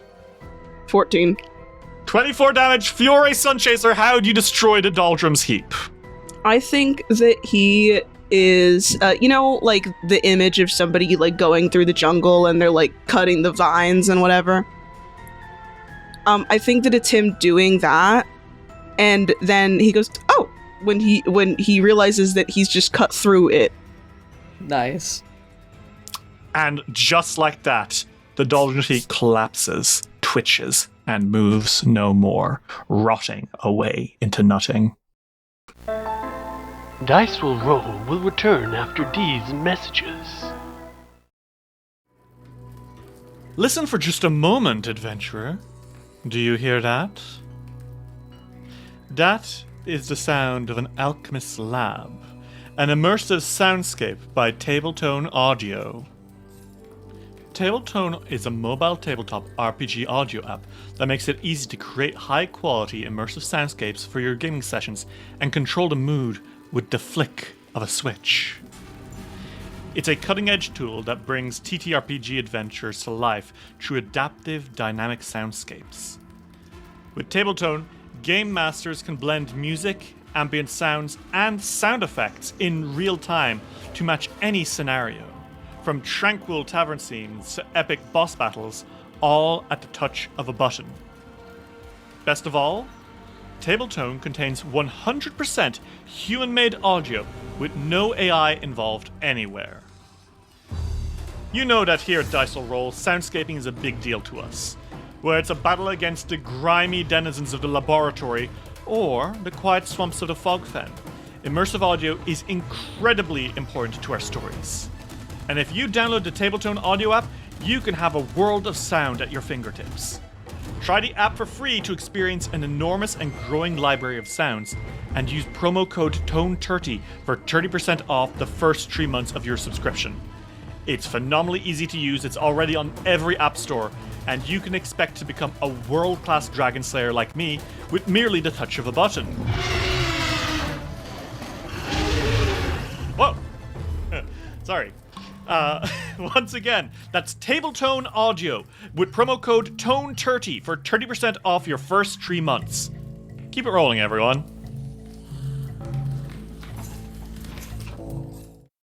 Running a business comes with a lot of what-ifs. But luckily, there's a simple answer to them. Shopify. It's the commerce platform behind millions of businesses, including Thrive Cosmetics and Momofuku, and it'll help you with everything you need. From website design and marketing to boosting sales and expanding operations, Shopify can get the job done and make your dream a reality. Turn those what-ifs into... Sign up for your $1 per month trial at shopify.com/special offer. Hi, I'm here to pick up my son Milo. There's no Milo here. Who picked up my son from school? Streaming only on Peacock. I'm gonna need the name of everyone that could have a connection. You don't understand. It was just the 5 of us. So this was all planned. What are you gonna do? I will do whatever it takes to get my son back. I honestly didn't see this coming. These nice people killing each other. All Her Fault, a new series streaming now only on Peacock. We now return to Dice Will Roll. Combat is over. How are we doing? This was the worst thing ever. But Silk got to angrily kill something, so it wasn't for naught, I suppose. There's that. He is turning to Ulrich, and I think that even with like Algae all over him, he's like, Are you okay? What happened to you? I blanked out when we were approaching I blanked out when we were approaching the mechanisms, and at the beginning of the fight, I understood exactly why. These things have hallucinogenic spores on them. And I think it got to me. You think? Silk frowns big, and he says, This isn't your shade of green. No, it's a bit too vibrant for me, I suppose, but I could just dust it off, hopefully, at some point. I will clean the both of us after. You as well, Fiore. You are not immune. You know, I think my mom's might actually be a little cross if I came home covered in gunk and Forget messed your up mom's, the I would floors be cross with you. of the very fancy temple that is cleaned every day. Okay. These levers, let's keep pulling them. I want to get out of here so bad. I'm freaking out again. Well, there's a lot of algae on it, so it might take me a second, but... You notice there's a lot less algae now. That's weird. Oh. What happened? How'd that happen? It must have been holding it. That's probably how we woke them up. Well, at least they're not here anymore. True. I'll give us that. And then he's gonna try and turn the next one. Sure, you do it. Easy. See? Smile. Yeah, I think they might have been holding them. Nah. Alright, let's keep going. You continue wading through the horrible swamp. The time bubble is gone. The time bubble is gone. You're water continues flowing in the right direction, all that shit. all that jazz. There's 3 more boxes up here as you move forward. Okay, let's turn these 2, I think. Crank, crank, crank. It all works. You now have 1, 2, 3, 4, 5, 6, 7. All 7 of them done. And yet the dam at this the dam to the south does not open. You're kidding. Well, maybe there's some stuff in the... Because, look, and he sort of points towards, over into the next room, or into the next area. There might be more that way. Yeah. Or at least something that way. You see that the water starts flowing kind of deeper here. But I will say the air is less toxic here. You inhale and it actually doesn't smell like death. That's nice. Okay. Yay. Small victories. You see that this room, swamp water floods much of this cave. 3 small islands to the northeast and west each bear a metal box with a rusty wheel on top. They almost look like faucets. If you need to turn on those the water to go through those pipes, this is where you assume you need to do it. Lily pads kind of float atop the deep water, though. Is this even deeper water? It would appear so. Like swimming level? It would appear so. Fuck. He sort of steps forward and he goes, Can I lie and say I can't swim? I look at your legs modifier of 0. You can't swim. You know what the fuck I mean. I don't know if in real life he knows how to swim. I don't think you know how to swim well. Yeah, not well. He can doggy paddle. He goes to the beach. He could swim a little bit. Fiori's like, I mean, if you guys want, I can go, but I need you guys to stay at the edge here because there could be stuff. And there could be something dangerous. And as much as I am confident in my ability to defeat a monster, I'm not I'll fucking shoot confident it for you if it shows up. Yes, thank you.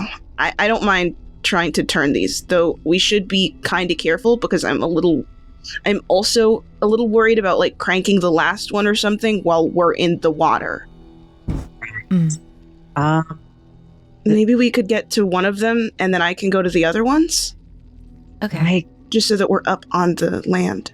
I do have, like, winged sandals are 10 minutes. Do you think it would be 10 minutes for us to do the mechanisms? I can't imagine it'd take longer than 10 minutes. All right. Ulrich gets in front of Silk and then squats. Figure back. He latches on immediately. Thank God. And Ulrich activates his winged sandals. Okay. His winged boots. Yes, you should all have your wings and stuff. Like, Ulrich can fly and Fiore, you can fly, right? Because you haven't used your wing stick. Oh, I haven't? All right. No, you haven't, so you could do that. Okay. I could. And I like, if the others are, then I can, yeah. Yep. Okay. So that way we don't have to wade in possibly dangerous waters. You sure you don't want to get into the water? I'm sure. I'm so sure. Okay. Fiore's like fine getting into the water, but he starts thinking about how fucking mad his parents would be if he came home with like completely dead hair because he got into gross water. Okay. And so do you guys fly to each of the islands? And you don't swim through the water? We do not swim through the water. I sigh and I kick a rock and I say, are you sure? Dude, we are. Yeah, now that you're saying that, I'm really sure. We are Okay, 100%. You fly to each of the little islands, and you spend an action, 3 actions each, turning the water and turning the wheels and allowing water to flow through the faucets into those pipes through the valves you saw earlier. And you don't activate the thalassophobic pool hazard that I was so excited for you to say. It was like, ooh, look, there's a pool you swim through, and then you get pulled in, and oh, you see horrible things, and you keep sinking and sinking. Ooh, how scary! Swamp. You would have basically. Silk. Yeah, and I was looking forward to it, but no. Oh, I can fly. This is the new. I have dark vision. Fuck you guys. You win. Daring. Fine. I'm sorry Ulrich cares about his boyfriend. You guys meet up at the other side. In fact, you could probably swim through. You see that the water here has raised a couple inches, shall we say. We don't have to swim. Yeah. You guys don't have to land. You could just keep flying. Do you choose to fly back to the other side of the cave? Might as well. Yeah, we can. Okay. Yeah. Whee! You fly all over the swamp, and you get now to the dam, which the water is pushing through it so much that the dam opens and lets you into the other side. Into a lovely garden. Yay! Oh my god, a lovely garden. Prestidigitation. Prestidigitation. Prestidigitation. Prestidigitation. I haven't even described the lovely garden yet. I don't care. This room does not matter to Silk until each and every one of them has this shit off of them.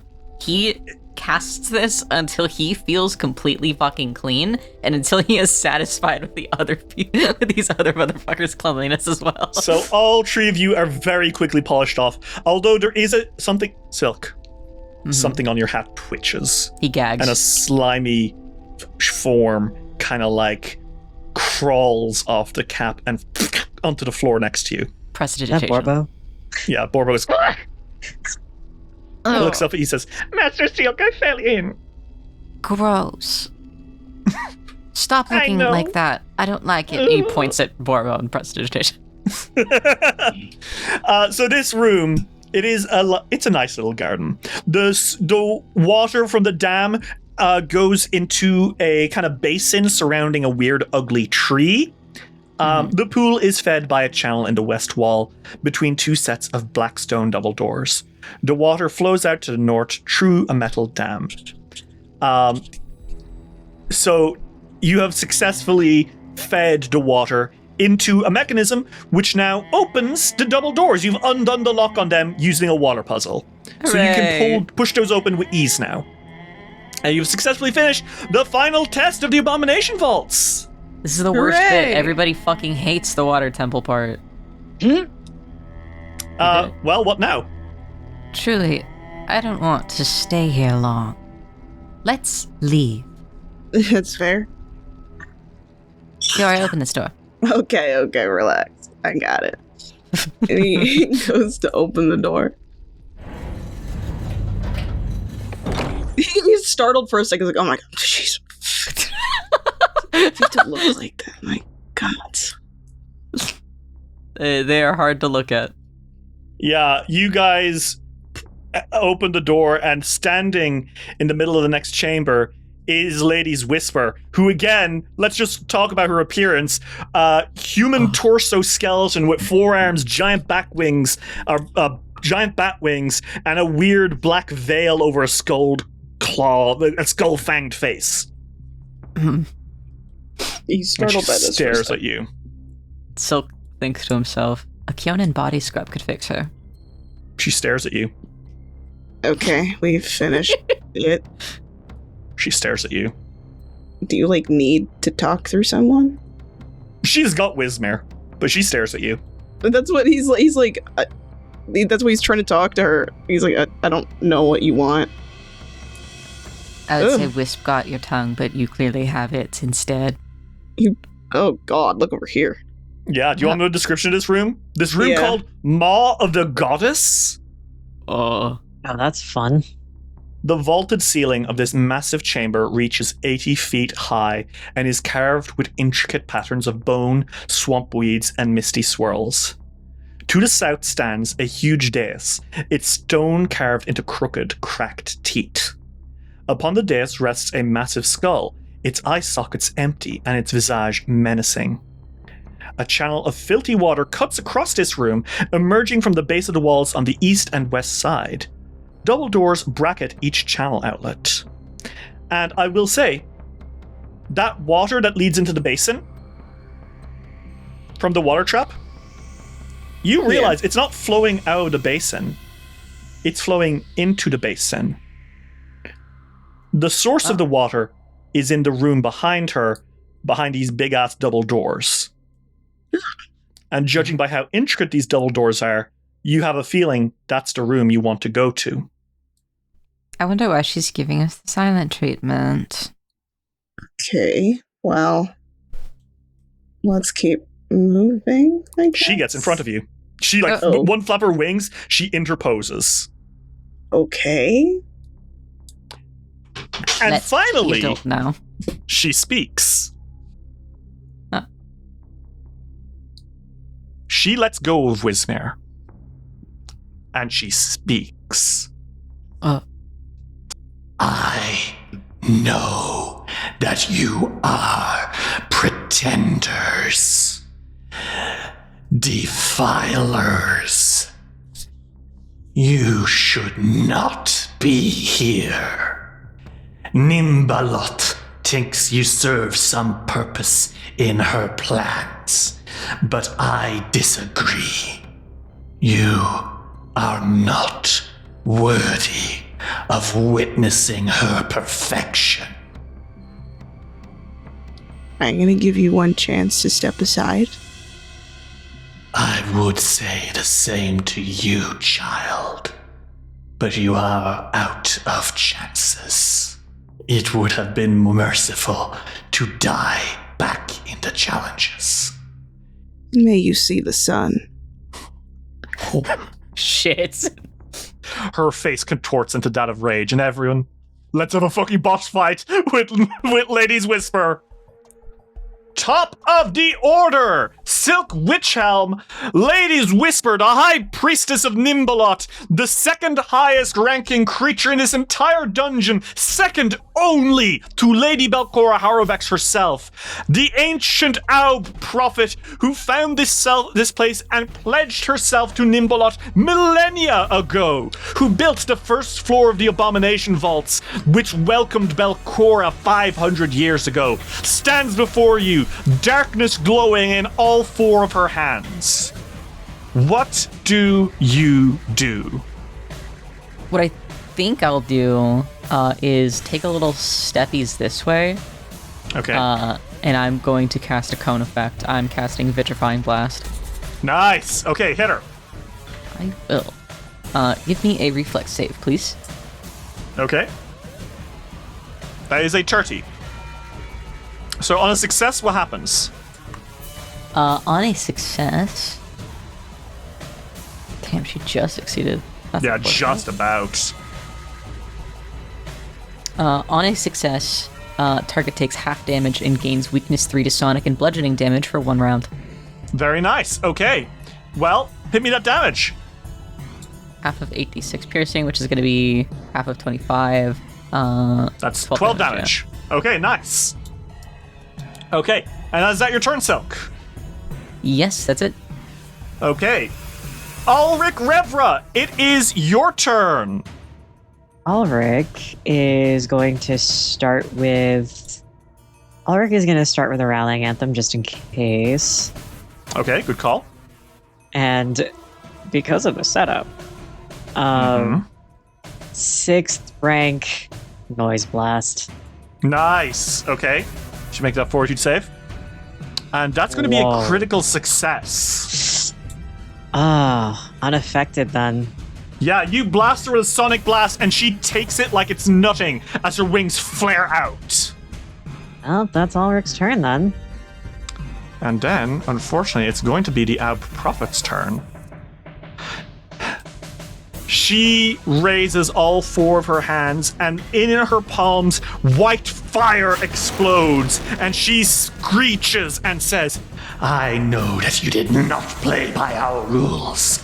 You ignored when I held out a hand and offered you entrance here the peaceful way, and you spat. I know that you returned to Otari through the teleportation rune. You are liars in the den of Nhimbaloth's most sacred home. Ah, shit, she figured it out. And she's going to use a burning cold fusillade, which means she makes 3 burning cold strikes in 2 actions. First one, woomph. Fiore, that is going to be a 37 to hit. 37 does hit. That's going to be 4d8 cold and 2d8 persistent cold for a total of 24 cold. Oh, you gave it to me again. She's then going to blast at Ulrich. That one is going to be a miss. Lastly, she blasts at Silk. That one is going to be another miss. With her last action, though, she's going to use Curse of... Oh, wait, hold on. What's this? Oh, no. Fiore. That ice passes over you very fast. Uh-huh. In fact, it encrusts all around you, and you are literally, in one blast, frozen solid. Okay. You are immobilized. Until you escape, you cannot move at all. Okay. With her last action, she's going to use Curse of Darkness. And she points at you, Fiore. And I need you to please make me a fortitude save. Okay. 41. Easy stuff. Fuck her. She tries to take the light out of your eyes, and you just stare her angrily from inside the ice. It is Wismir the Infiltrator's turn. Wismir is just kind of floating around dazed, going, what's going on? That's going to be Wismir's turn for now. You might be able to convince it to help, though. Fiore, it is your turn. You are frozen in ice. To escape, you'll need to make an athletics check to literally shove your way out. I'm gonna make an athletics check, because I'm pretty good at that, I think. 33. Yes, that is a success, Fiore. You shove your way out of the ice. It's not like you're not like in an ice block. It's just there's frost all over you, and you surge forward. You're still freezing because there's ice all over you still, but you're no longer immobilized. He runs too hot. I think he's going to smite. Okay. This is second action.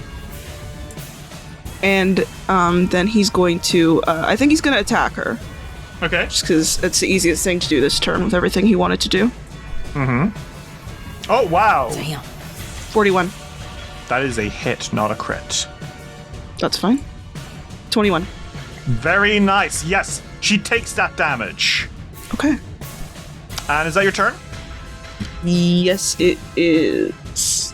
And if you're right, you take 6 more cold damage because you are still frozen. You're still very cold. That's fine. Silk, it is your turn. What do you do now?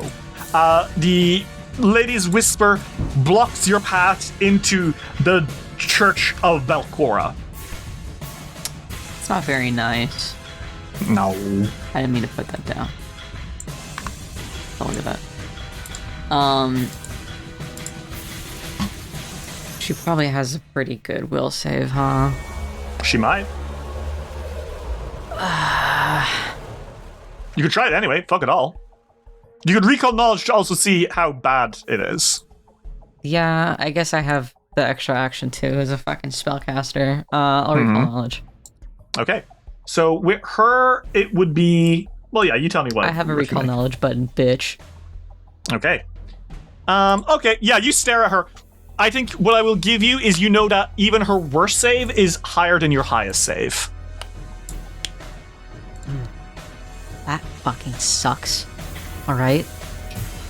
So maybe I won't cast Mirror Malefactor or Hallucination. Vision of Death also probably won't be very useful. Like, you can tell that this is an ancient and powerful creature. In many campaigns, this would be the final boss.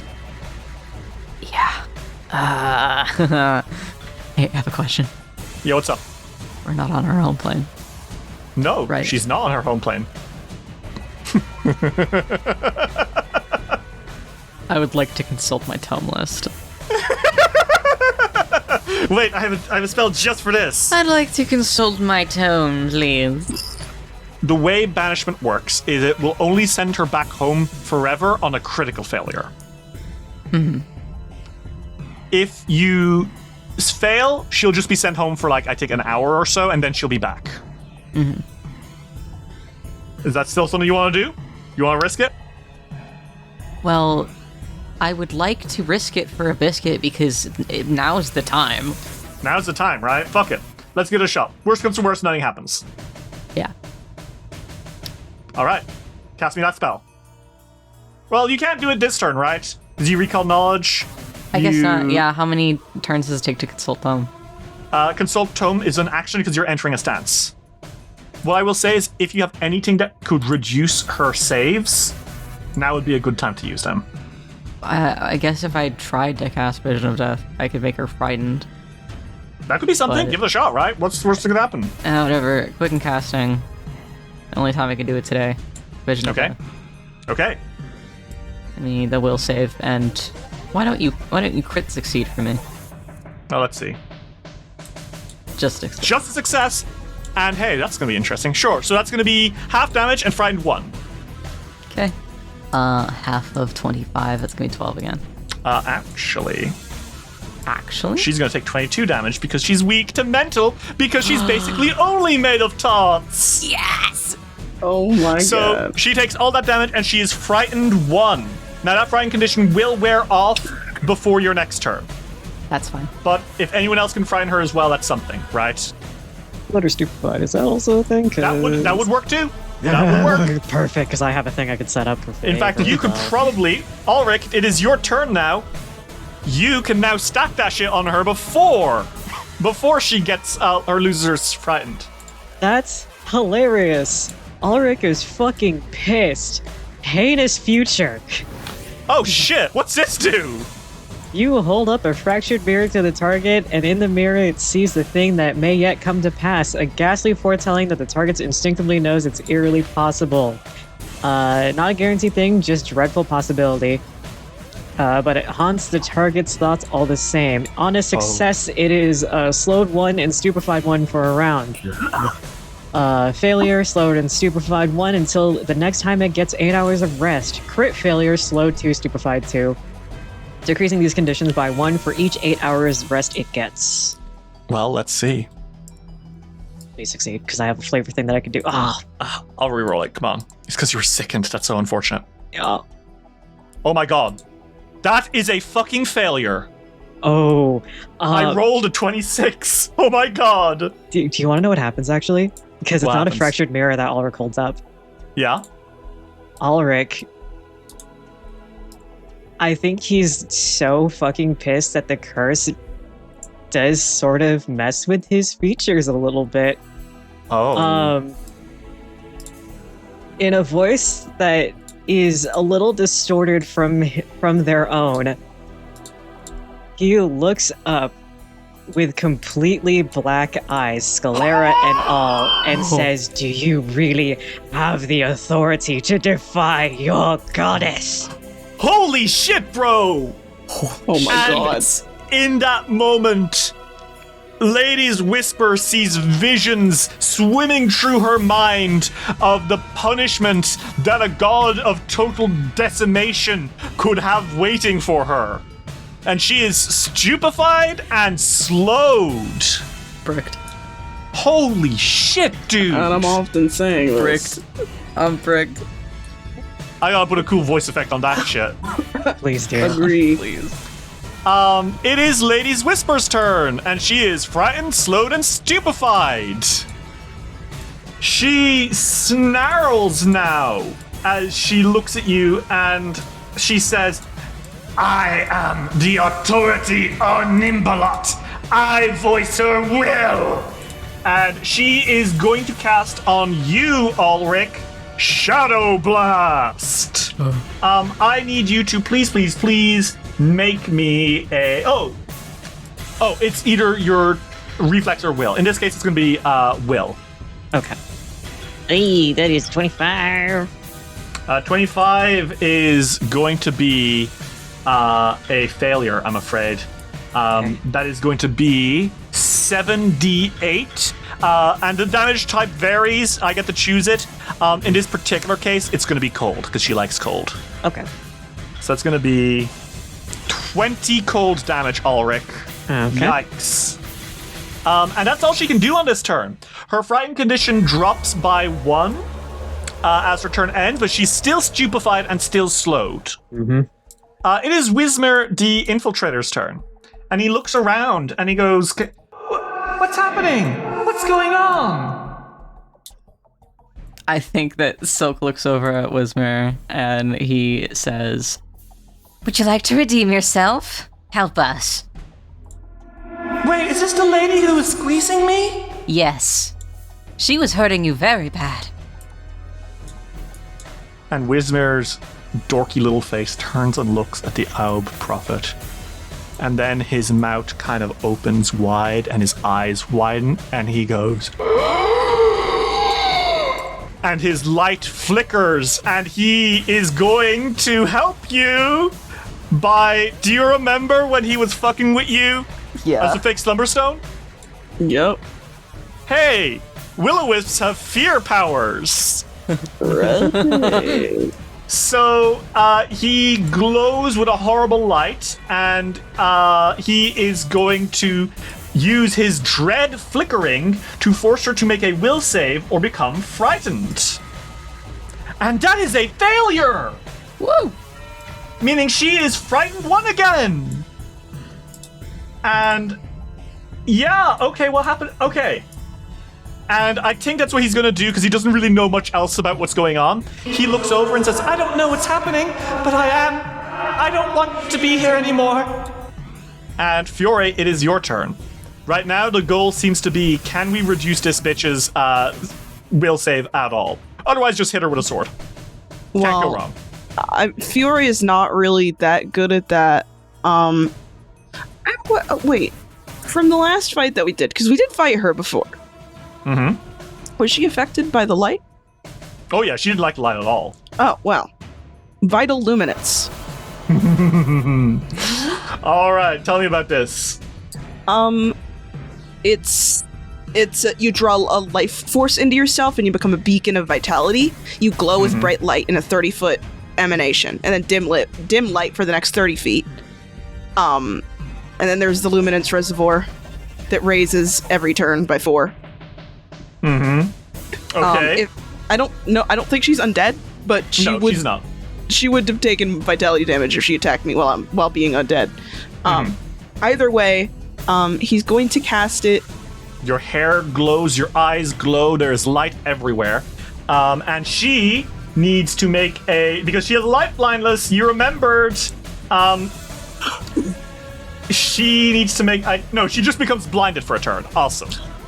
She shrieks as she stumbles back. And now, you have 2 actions left. What do you do? I think that he's just going to attack. Okay. Oh my god, that's another 19. Jesus. Yes, that's a hit. 41. 18. Nice, she takes that. And I think I'm going to raise my shield. It goes up. And that's all my actions. Okay. And Silk, it is your turn. She is stupefied, frightened, blinded, and slowed. Fury still taking cold damage from being frozen. Now is the time to cast if you're going to. If you have any action you can use first to make her save any lower, feel free. But this is where you're at. I don't. Banishment. Okay. And she has to critically fail a DC 30 will save. Her will save has been reduced quite terribly, as a heads up. Mm-hmm. Let's make that save. That is a 22 total. The DC for banishment is 30. So that does not save. And you know what, Silk? I'm going to be so cool here. I'm going to be so cool to you because I want this to work. This is awesome. I will allow you to roll Arcana or Occultism, kind of like a pseudo-feint, to really empower your spell and say, seriously, get the fuck out, and turn this into a critical failure. I'll roll Occultism for you. Sure. 39. Okay. Silk, tell me how you send Lady's Whisper back to the realm of shadow so she can never come back here. Oh my god. Silk pulls out that tome. He pulled it out last turn, but I just like the image. Silk pulls out that fucking tome, and there's a circle of light that pierces from the ground beneath him as his fingers touch the page, and that hand rises up high, and the sigils on that page kind of burst to light too, and honestly, with kind of a growl, Silk really violently points that hand to her all of a sudden, and all of that energy goes towards her. And I like to think that banishment looks like chains that kind of shoot up from the ground and wrap themselves around the creature being banished. And so they wrap around Lady's Whisper and pull harshly at her, and Silk says, "Be a dear and go to hell already." Holy shit!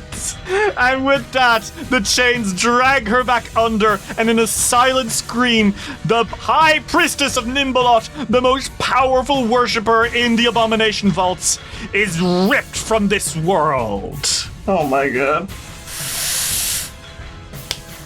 Thank you, banishment. The good spell. Oh, I fucking love banishment.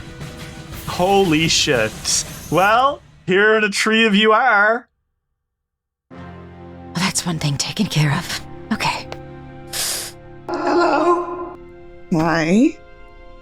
Wismir, the infiltrator, kind of slinks closer. Hi. Are you gonna keep bugging us? Are you gonna keep harassing us? I mean, you killed my master, so I'm supposed to, I think. Yes, Well, you did see what I did to her. I'm very sorry about that. But you did save my life, so I don't really know. Hi, I'm Wismer.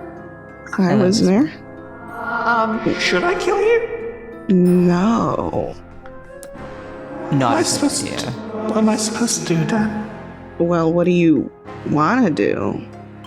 I don't know. I've spent like the last few centuries learning under the great Vecnir the Infiltrator. Well, isn't a few centuries long enough to be a... What? How long are you supposed to be in how long are you supposed to be in university for, Silk? You've asked the worst person imaginable. My love. Usually, depending on how serious you are, about 4 to 7 years. If it means anything to you, I never went to university. You're perfect the way you are. I think you... Well, obviously you can keep learning, but you don't have to learn under a master. You can just go places. Who gives a shit? Well, Master Vecnir always said I'd be his forever and ever and ever. Well, did you want to be his forever and ever and ever? No, but he was stronger than me and he'd kill me if I failed him. Well, he's not here anymore. Nobody stands above you now, you know. Your path can be cleared. Well, I just wanted to make you guys suffer for eternity, and then you kept almost dying, so I had to keep saving you, so... Right. You know, thanks for that. I guess I'll leave. I mean, you can. Okay. Do we call it even, or do we say I won? Let's call it even. Well, no, I think what I'm going to call it is us sparing you. Me sparing you, specifically. We'll call it even. Okay, well, I would find... I would maybe leave the vaults for a little bit. We're gonna go beat the Belcorra, and that might be a really dangerous fight. I probably shouldn't let you do that, because I'm a will-o-wisp, but also Mother hungers, so... I don't know what that means, but what I do know is... well, you know what? Do you want to live? Then I think you should go. Okay, bye. And with that, Wismer the Infiltrator makes the wise move of vanishing and never returning. Oh, my trigger finger itches so bad. We can go forward in a little bit, but if it's okay, I'd like to heal a little bit, just in case. I don't know what we're gonna get up to. Let's take a second. Yeah, do you want to go beat the final boss on half your resources? Nope. Nah. No, the fuck I don't.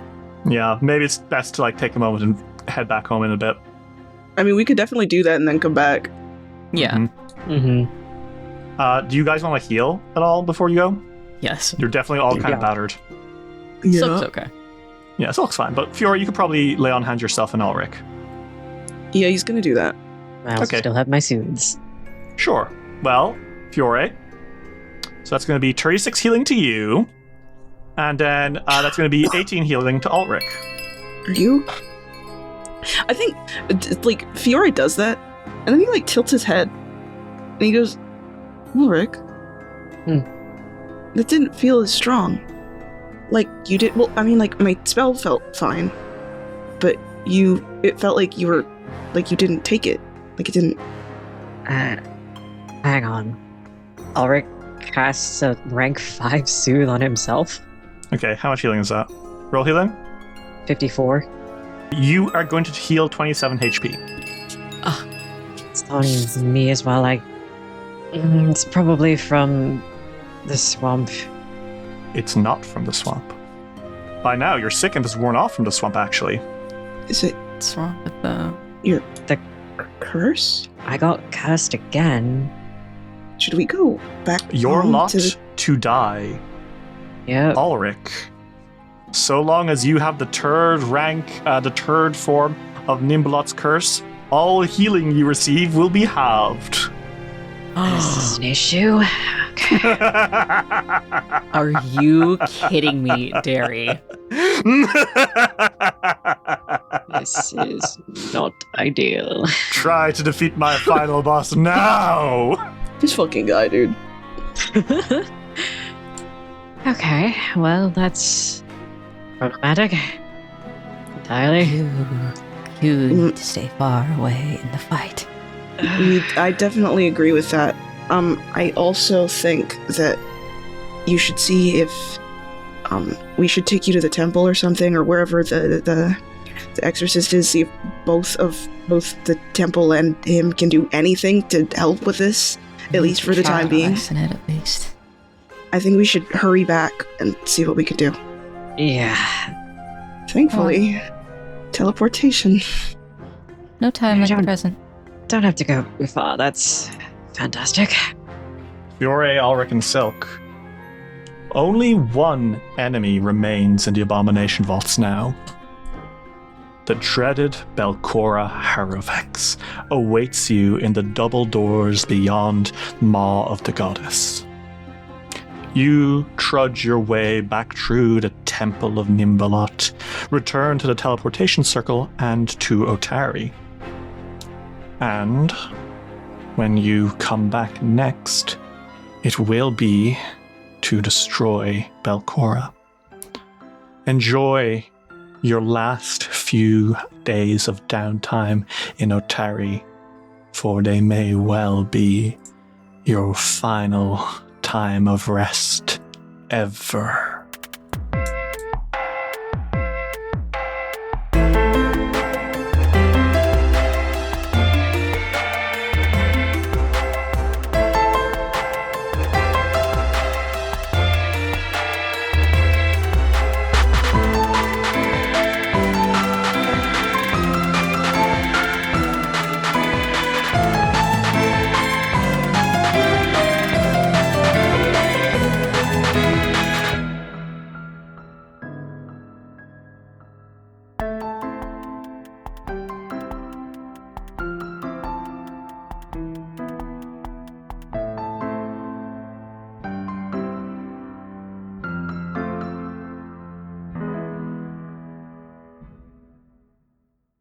Hey there, I'm Hugh from Moderation. If you liked today's episode, why not check out Tartan Tabletop, a D&D show as Scottish as it sounds.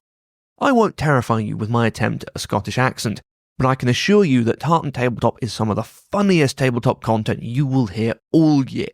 Find it wherever you get your podcasts.